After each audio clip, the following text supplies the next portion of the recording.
कक्षा 11वीं वार्षिक परीक्षा भौतिक शास्त्र। आज कक्षा 11वीं का पेपर कंप्लीट हो चुका है। आप आपके उत्तर का मिलान कर सकते हो।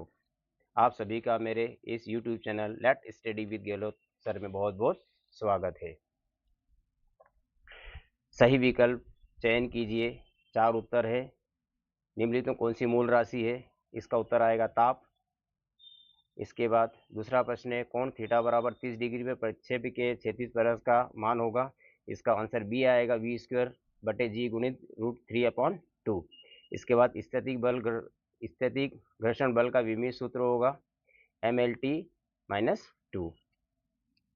इसके बाद चौथा, गुरुत्वीय त्वरण गुरुत्वीय विभव के लिए सूत्र है v बराबर -g/r।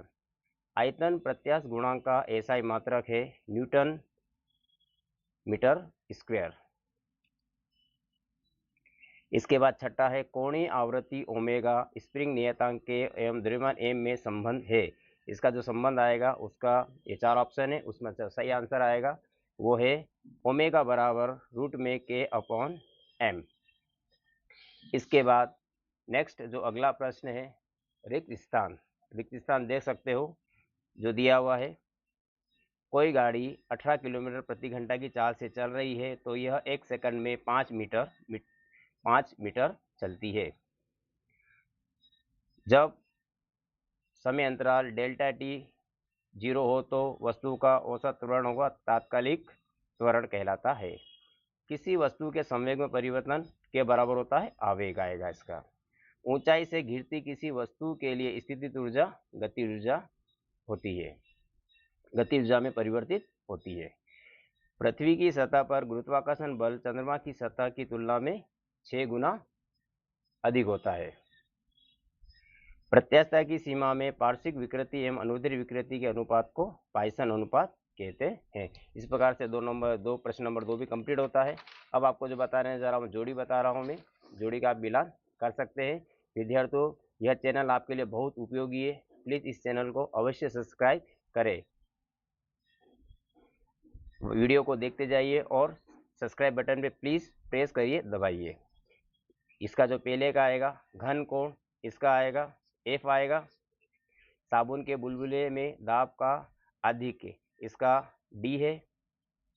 विशिष्ट ऊष्मा धारिता, इसका पहला आएगा A।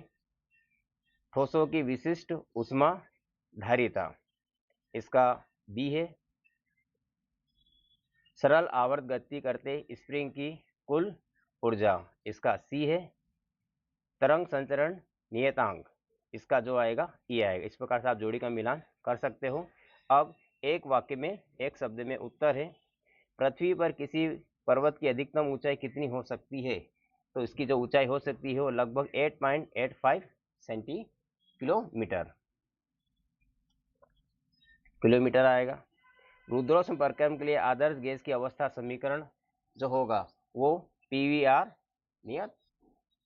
इसके बाद एक परमाणु गैस के लिए विशिष्ट ऊष्मा धारिता का अनुपात कितना होता है? इसका जो आएगा R बराबर 5/3।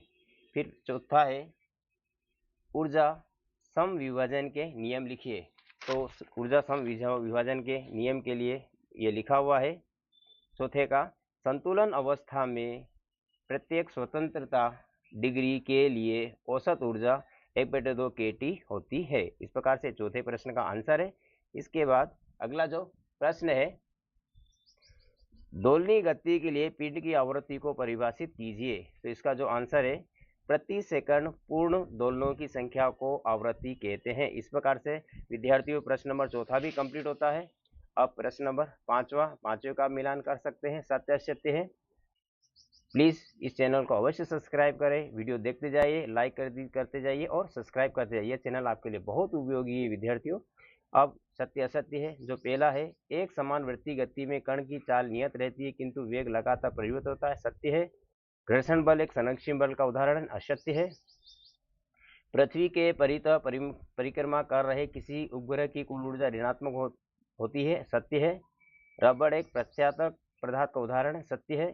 0 डिग्री सेल्सियस पर जल के लिए द्रव एवं ठोस दोनों ही अवस्था तापीय साम्य में नहीं होती है, असत्य है।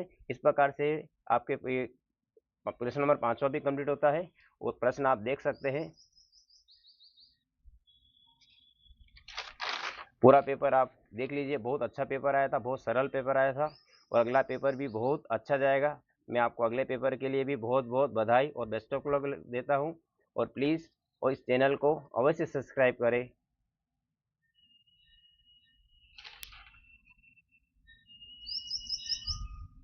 Thanks watching for this video. और हाँ, सब्सक्राइब जरूर करिए।